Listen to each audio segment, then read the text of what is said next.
अस्सलाम वालेकुम, welcome back with the new reaction video. So कैसे हैं आप सब लोग? उम्मीद करता हूँ खैरियत से होंगे। सो गाइस, मैं आज आप लोगों के लिए लेके आया हूँ कंपैरिजन इंडिया वर्सेस पाकिस्तान के इंडियन मुसलमान कैसे अपनी ईद मनाते हैं और पाकिस्तानी मुसलमान अपनी कैसे ईद मनाते हैं। आइए देखते हैं। हेलो मैं हूं फैक्ट भाई और आज तक आपने इंडिया वर्सेस पाकिस्तान कई बार देखा होगा, लेकिन आज फैक्ट भाई आपको दिखाएगा Indian Muslim versus Pakistani Indian Muslim versus Pakistani Muslim. Inflation is at a 50-year high and food has become unaffordable for millions. एक टाइम का भी खाना खा रहे हैं तो रखना भी वो भी हमारे लिए बहुत मुश्किल। एक टाइम का बनाते हैं तो 2 दिन निकालते हैं, जैसे आज बनाएंगे ना फिर परसों बनाएंगे। 7 दशक पहले सदियों से एक रह चुके हिंदुस्तान के 2 टुकड़े हुए, एक इंडिया और दूसरा पाकिस्तान। वो पाकिस्तान जो बना ही इसलिए था क्योंकि मोहम्मद जिन्ना के हिसाब से मुस्लिम्स को इंडिया में ना तो उनकी आजादी मिल रही थी, ना उनका हक और ना ही आगे बढ़ने की उम्मीद। पर क्या आज पाकिस्तानी मुस्लिम्स के पास ये सब कुछ है? क्योंकि सिर्फ पिछले 1.5 साल में 9 से 10 लाख पाकिस्तानी बेहतर जिंदगी पाने के लिए पाकिस्तान छूट चुके हैं और इसकी बजाय खुद पाकिस्तान, जहाँ अब 2 वक्त की रोटी पाने के लिए लोग कुछ भी कर गुजरने को तैयार है। वक्त और हालात ऐसे हो गए कि काम 2 टके का नहीं है, मजदूर बंदा क्या करे? डेली है करने वाले, उनका क्या बनेगा? इस बारे में कोई हुकूमत सोच रही है? अगर सोच रही है तो जवाब दो। आज पाकिस्तान में 1 किलो आटे की कीमत 200 पाकिस्तानी रुपए पर केजी छूने को तैयार है और वहीं इंडियन मुस्लिम्स के लिए ये कीमत 30 से 40 रुपए। हालांकि इंडिया और पाकिस्तान के मुस्लिम्स को सिर्फ इस एक तराजू में तोला नहीं जा सकता, इसलिए बिना देरी आगे बढ़ते हैं और जानते हैं इस सब पर चलता गिरा है करंट सिचुएशन। इंडिया के मुसलमान इस के साथ वो बेहतर है, हमसे बेहतर है। पाकिस्तानी आवाम पाकिस्तान के मौजूदा हालातों से इतनी परेशान हो चुकी है कि पूरे इंडिया में रहने वाले मुस्लिम्स की जिंदगी बेहतर मालूम हो रही है और ये सिर्फ किसी एक का नहीं, कई लोगों का कहना है। यहाँ के में डिफरेंस तो मैं ये डिफरेंस महसूस करता हूँ कि उनके पास ज्यादा फ्रीडम है। वहाँ पे फ्रीडम ऑफ स्पीच है, ठीक है। इधर तो वो तो चलो हिंदू मुस्लिम का मसला है ना, इधर हमें मुसलमानों का अपना ही मुल्क है और अपने हुक्मरान हमें इतना खुल के बोलने नहीं देते। ये वही मुसलमान भाई हैं जो कुछ हफ्तों पहले तक इंडिया के मुसलमानों की मदद करना चाहते थे। हालात वहाँ के मुसलमान के भी अच्छे नहीं है कि मुसलमानों की कोई भी डोमिनेंस आती है तो वो उस चीज को एक्सेप्ट नहीं कर पाते, उसके ऊपर मुसलमानों के ऊपर जुल्म करते हैं। जिन्हें ये लगता था कि इंडिया वाले मुसलमानों पर जुल्म ढा रहे हैं, पर उन्हें खुद इंडियन मुसलमानों ने करारा जवाब दिया। 300 रुपए के करीब को डॉलर छू रहा है उनकी करेंसी, और अगर ये 300 को पार कर गया तो श्रीलंका से बता रहा पाकिस्तान उस देश के। पाकिस्तान के लोग कहते हैं भारत का मुसलमान सुरक्षित नहीं। भारत का मुसलमान सुरक्षित भी है, वो बहुत अच्छा खुशहाल भी है। और बताया कि उन्हें हिंदुस्तानी मुसलमान होने का गर्व है, जिसके लिए कई लोगों ने इंडिया की गवर्नमेंट को सराहा भी। भारत एक ऐसा देश है, चाहे जो भी फील्ड हो, कला, फिल्म या एजुकेशन, तो उनके लिए बहुत से मौके और अवसर हैं। और मोदी जी जितना अच्छा काम कर रहे हैं, इंडिया का नाम रोशन कर रहे हैं, मुस्लिम महिलाओं के लिए उन्होंने बहुत काम किया। वहीं अगर आप पाकिस्तान के मुसलमानों को देखो तो उन्होंने अपने हालातों के लिए न सिर्फ पाकिस्तान की अथॉरिटीज पर सवाल उठाए। कुकिंग ऑयल है वो 150 रुपए है, फ्यूल पेट्रोल की बात करें वो वहाँ 70, 80, 110 वहाँ पे पेट्रोल है। और इंडिया की पीएम की तारीख में कर डाली। मोदी वहाँ बहुत स्ट्रॉन्ग है, उसकी वजह ये सियासत कह लें या उसका शौक कह लें या आवाम दोस्ती कह लें, वो आवाम के लिए काम करता है। हमें मोदी मिल जाए, हमें तो नहीं नवाज शरीफ चाहिए, ना बेनजीर चाहिए, ना हमें इमरान खान चाहिए। उन्होंने ये नहीं देखा कि वो किस देश के हैं, किस धर्म से हैं। उन्होंने सिर्फ हमारे गवर्नमेंट के काम को देखा। B religious aspect. अब रिलीजन, धर्म, मजहब हर एक को प्यारा होता है। इन्हीं रिलीजन को समझने के लिए त्योहार बनाए जाते हैं। भले ही इंडियन मुस्लिम पाकिस्तानी मुस्लिम से ज्यादा त्योहार मनाते हैं, फिर भी मुस्लिम्स के लिए ईद एक इमोशन है। फिर चाहे वो इंडियन मुस्लिम्स हो या पाकिस्तानी मुस्लिम। इस्लाम के 5 तत्वों में से सोम यानी फास्टिंग रमजान को दर्शाता है, जिसमें कुरान पढ़कर फास्टिंग की शुरुआत होती है। अब दोनों देशों में रोजा खोलने का अंदाज थोड़ा निराला है। सूरज उगने से पहले जो चीज खाई जाती है उसे सहरी कहते हैं और सूरज डूबने से पहले जो खाया जाता है उसे इफ्तार कहते हैं। इसलिए इंडिया में ज्यादा करके शीर खुरमा, कीमा समोसा, चिकन रोल ऐसी चीजें खाई जाती हैं, लेकिन पाकिस्तान में ज्यादा करके चॉम-चॉम्स, मैमोल, गुराविये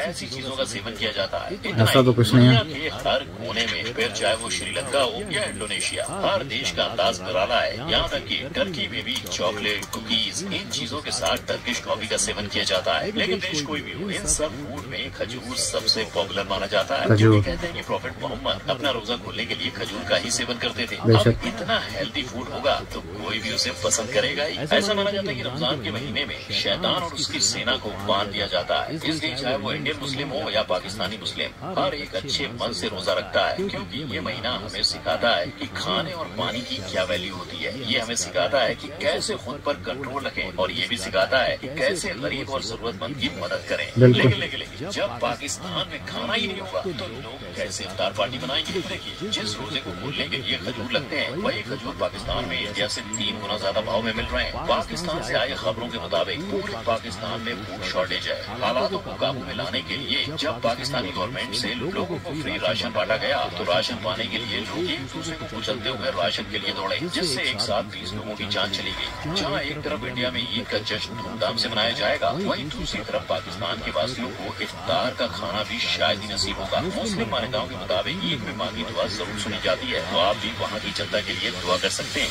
इकोनॉमिक आस्पेक्ट और लकली इंडियन मुस्लिम्स को या पाकिस्तानी मुस्लिम्स, दोनों देशों में कुछ ऐसे कामयाब लोग हैं जिन्होंने न सिर्फ दुनिया के बिलियनियर्स में अपना नाम जोड़ा है, पर वो अपने देश के लिए हर मुश्किल में खड़े रहते हैं। इंडियन मुस्लिम्स में ऐसे कई नाम है, तो पाकिस्तानी मुस्लिम्स में ऐसे। पर अगर दोनों देशों के मुस्लिम्स की पर कैपिटा इनकम देखें तो 2017 में इंडियन मुस्लिम्स की एनुअल पर कैपिटा इनकम 4,50,000 से ज्यादा थी और पाकिस्तानी मुस्लिम्स की 3,50,000 से ज्यादा। यानी साफ है कि पाकिस्तानी मुस्लिम्स की per capita income Indian Muslims से कम थी। और करंट सिचुएशन ऐसी है कि उनकी इनकम तो ज्यादा बढ़ी नहीं, पर पाकिस्तान में इन्फ्लेशन का मार्क 46.65% पहुँच गया है। बोले तो जहाँ $1 82.06 इंडियन रुपीज है, वहीं पाकिस्तान में $1 282.19 पाकिस्तानी रुपी। पाकिस्तान में इतनी महंगाई है कि रोजमर्रा की चीजें खरीदना भी आम लोगों के लिए मुश्किल हो गया है, क्योंकि दूध वहाँ 210 पाकिस्तानी रुपी पर लीटर बिक रहा है। चिकन के भाव 300 से 900 पाकिस्तानी रुपीज पर केजी हो गए और 2 वक्त की रोटी का आटा 160 पाकिस्तानी रुपीज पर केजी हो गया। लोगों के पास न पैसे हैं और न खाने को खाना,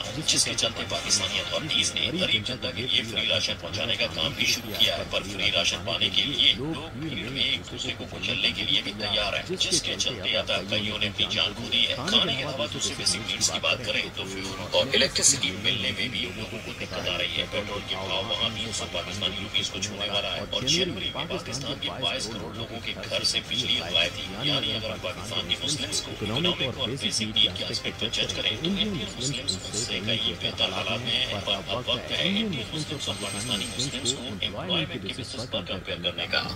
एजुकेशन एंड एम्प्लॉयमेंट। अब बात करते हैं एम्प्लॉयमेंट की। पाकिस्तान में एम्प्लॉयमेंट रेट 65% है और इंडियन मुस्लिम्स का सिर्फ 33%। भले इंडियन मुस्लिम्स एम्प्लॉयमेंट के मामले में बहुत पीछे हैं, पर रिकॉर्ड उठा के देख लें तो ये रेट धीरे धीरे बढ़ते जा रहा है और इंडिया में बढ़ती हुई इन अपॉर्चुनिटीज के लिए लोग इंडिया में आकर फंस जाते हैं, पर कुछ इंडिया आकर भी फंस नहीं पाते और कुछ लोग ऐसे भी हैं जो बाकी रीजन से इंडिया से पाकिस्तान आते हैं। इंडियन मुस्लिम्स के आगे बढ़ने की मेजर वजह कहीं न कहीं उनकी एजुकेशन है। अगर पाकिस्तान का धन का मिश्रण दिखाई देगा, पर अब खुद पाकिस्तानी यूथ अपने इस्लामिक फंडामेंटलिज्म को अपनी एकेडमिक एजुकेशन को अलग करना चाहता है। अगर आप इंडिया को देखो तो आज इंडिया में यही होता है। इसलिए भले पाकिस्तान का एम्प्लॉयमेंट रेट हमसे ज्यादा हो, लेकिन हमने उन्हें लिटरेसी रेट के मामले में हरा दिया है। पाकिस्तान में मुस्लिम्स की मेजोरिटी होने के बावजूद उनका लिटरेसी रेट है 63% और इंडिया में मुस्लिम्स के माइनॉरिटी होने के बावजूद हमारा है ये। यानी एम्प्लॉयमेंट में पाकिस्तान ने हमें और एजुकेशन में हमने पाकिस्तान को हरा दिया। पॉपुलेशन, अगर आप इस वेबसाइट को देखोगे तो आपको हर सेकंड बढ़ती मुस्लिम्स पॉपुलेशन दिखाई देगी और इसमें से हर 11वां बच्चा इंडिया और पाकिस्तान में पैदा हो रहा है, क्योंकि पूरी दुनिया में से लगभग 11% मुस्लिम पॉपुलेशन इंडिया पाकिस्तान में है। ये आंकड़े देखकर आपको दोनों देशों के मुस्लिम्स की पॉपुलेशन सेम लग रही होगी, पर अगर पॉपुलेशन ग्रोथ को देखा जाए तो इंडिया की ग्रोथ पाकिस्तान से दुगनी है। यानी जितने वक्त में इंडिया में 2 मुस्लिम बच्चे पैदा होते हैं, उतनी देर में पाकिस्तान में सिर्फ 1 बच्चा पैदा होता है। पर फिर भी इंडिया में टोटल पॉपुलेशन के मुकाबले मुस्लिम्स कम यानी 14.2% होने की वजह से वो माइनॉरिटी में। वहीं दूसरी ओर पाकिस्तान में मुस्लिम्स 97% के साथ मेजोरिटी में, तो पॉपुलेशन के मामले में पाकिस्तान इंडिया से आगे हुआ। पॉलिटिकल एस्पेक्ट, एंड जैसा राजा वैसी प्रजा, यही कहावत लीडरशिप को भी अप्लाई होती है, क्योंकि जितना लीडर अपनी प्रजा से कनेक्ट होगा उतनी ही देश में राजनीतिक स्थिरता आ जाती है। यही कॉन्सेप्ट पॉलिटिकल स्टेबिलिटी को दर्शाता है और इसी वजह से पाकिस्तान के फाउंडर मोहम्मद अली जिन्ना की डेथ के बाद पाकिस्तान की गवर्नमेंट और भी ज्यादा हिल गई। 11 साल में 7 प्राइम मिनिस्टर बदल गए, मतलब उनके बाद किसी भी पीएम ने 5 साल तक सरकार नहीं चलाई। इन सब रीजंस की वजह से 1954 आते आते लोगों का पॉलिटिकल पार्टी से भरोसा टूट चुका था और उससे भी बड़ी बात ये थी कि डॉक्ट्रिन ऑफ नेसेसिटी का यूज करके पहली बार वहाँ की आर्मी ने पीएम की कुर्सी हड़प ली थी और ऐसा पाकिस्तान में कई बार होने से सरकार आज तक अपनी आवाम से कनेक्ट नहीं कर पाई है। दूसरी तरफ हम इंडिया की बात करें तो इंडिया की गवर्नमेंट शुरुआत से काफी स्टेबल रह चुकी है, जिसमें शुरुआत के 16 सालों तक राजनीति की स्थिरता लाने का काम नेहरू जी ने किया था। इतना ही नहीं, भारत में मुस्लिम्स को भी ऐतिहासिक रूप से सरकार और राजनीति में जगह दी गई और इस काम में मुस्लिम प्रेसिडेंट भी अपना जीवन देकर इंडिया को आगे ले आए हैं। अगर अभी की बात करें तो 2019 इलेक्शन के बाद से 5% ऑफ इंडियन एमपीज मुस्लिम्स रह चुके हैं, जो 15% ऑफ इंडियन मुस्लिम माइनॉरिटी को रिप्रेजेंट करते हैं। तो जाहिर सी बात है इस राजनीति के कंपैरिजन में इंडिया हमेशा से ही आगे रहा है। एंड भाई लोग, इन सारे एस्पेक्ट को अच्छी तरह से जानने और समझने के बाद आप ये तो जान ही गए होंगे कि कहीं ना कहीं इंडिया में रहने वाले मुस्लिम्स एक बेहतर जिंदगी गुजार रहे हैं। ये था इंडिया मुसलमान वर्सेस पाकिस्तानी मुसलमान, इन दोनों में क्या कंपैरिजन था आपने देखा। और हम कौन होते हैं जज करने वाले, हम सिर्फ रिएक्ट करने वाले लोग हैं कि हाँ इसमें से काफ़ी मोस्टली ऐसी चीज़ें थी जो बिल्कुल ट्रू थी, जिसकी हम लोग जिसको डिनाई नहीं कर सकते, लेकिन कुछ ऐसी चीज़ें थी जिसको बड़ा चढ़ा के दिखाया गया था। खैर, मेरे से ज़्यादा आप लोग जानते हैं, कमेंट सेक्शन में बताएं कि आपको ये सच लगा या थोड़ी मिली जुली बातें। और अपना ख्याल रखें। अल्लाह हाफ़िज़।